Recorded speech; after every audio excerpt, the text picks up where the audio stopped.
Bismillahirrahmanirrahim. Sahabat sekalian, pada kesempatan kali ini saya ingin berbagi kepada teman-teman sekalian bagaimana sih cara menentukan jenis kelamin pada data NIK kita atau KTP kita yang sering kita gunakan. Nah, pada kesempatan kali ini saya telah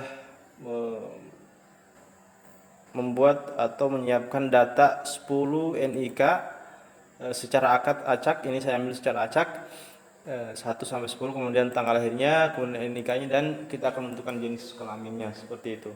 Nah, sahabat sekalian, untuk menentukan hal tersebut, sebelum kita menentukan bagaimana mengetahui jenis kelamin pada KTP tersebut, apakah dia laki-laki atau perempuan, saya ingin jelaskan secara umum bahwa data NIK kita ini telah diatur oleh pemerintah sedemikian rupa, dan dia telah didefinisikan masing-masing digitnya oleh pemerintah kita.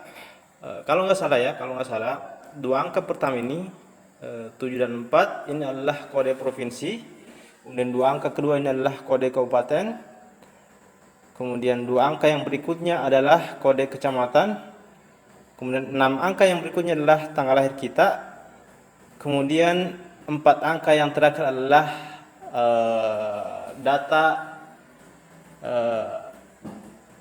pemilik KTP yang pertama kali masuk ke Capil. Sebagai contoh misalnya pada hari atau pada tanggal 14 bulan 12 tahun 2019 si pemilik KTP ini yang pertama kali masuk ke datanya ke Capil, maka dia dimasukkan sebagai 001. Jika ada orang yang sama lahir pada hari itu dan kemudian dimasukkan ke dalam Capil, maka dia akan masuk ke dalam kategori 002 dan seterusnya seperti itu. Nah, untuk menentukan jenis kelamin dalam KTP tersebut, NIK tersebut, tentunya kita fokus di digit yang ke-7 dan 8. 7 dan 8 di sini adalah 1, 4, 7 dan 8. Kenapa? Kalau yang digit pertama tadi disebutkan, kalau dua digit pertama itu adalah kode provinsi, dua digit berikutnya adalah kode kabupaten, dua digit berikutnya adalah kode kecamatan. Nah, 6 digit terakhir ini adalah 6 digit di tengah ini adalah dari 1 sampai 9 ini adalah tanggal lahir si pemilik NIK atau KTP tersebut. Nah, di sini ada 14, 12, 19, 14, 12, 2019. Nah, untuk laki-laki dia akan tetap ditulis seperti itu. Seperti tanggal lahir yang ada itu 14, 12, 19. Nah, kalau perempuan perbedaannya dengan laki-laki, dia akan ada perubahan di tanggal. Kalau perempuan lahirnya misalnya di tanggal 14, maka dia tidak akan ditulis sebagai 14, 12, 19, tapi dia harus ditambahkan dengan angka 40.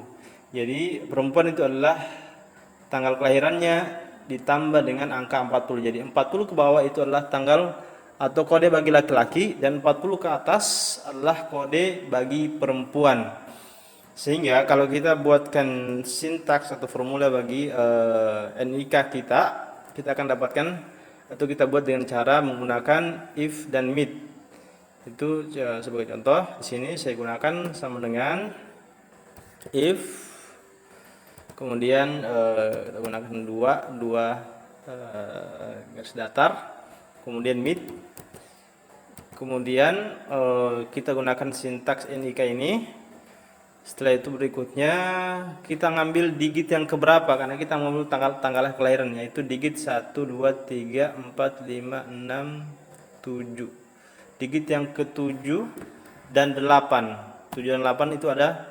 Jadi dari digit ke-7 berapa angka? Kalau dia 7 dan 8 berarti 2 angka. Di 2 angka tutup kurung. Nah, ketika di digit 7 dan 8 ini lebih kecil dari 40, maka dia didefinisikan sebagai laki-laki. Sebaliknya, kalau dia di angka 40 dan seterusnya, maka dia didefinisikan sebagai perempuan. Seperti itu. Enter. Oke, jadi seperti ini, jadi kena laki-laki. Kalau kita scroll ke bawah, jadi nah begitu. Jadi ada yang perempuan, ada yang laki-laki. Nah, perempuan ini perhatikan di sini 74050451. Di sini 51 bukan berarti tanggalnya tanggal 51. Tanggalnya adalah tanggalnya adalah tanggal 12, harusnya tanggal 12 ya. Berarti di sini harusnya 52. 52. Oke, kita perempuan ya. 52 ditambah dengan 12 tambah 40, 12 tambah 4, 12 tambah 40 adalah 52 dan seterusnya di sini.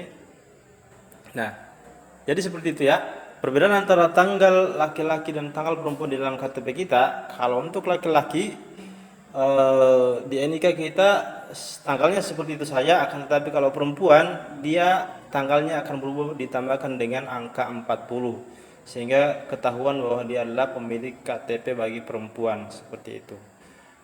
Demikian mungkin, semoga bermanfaat.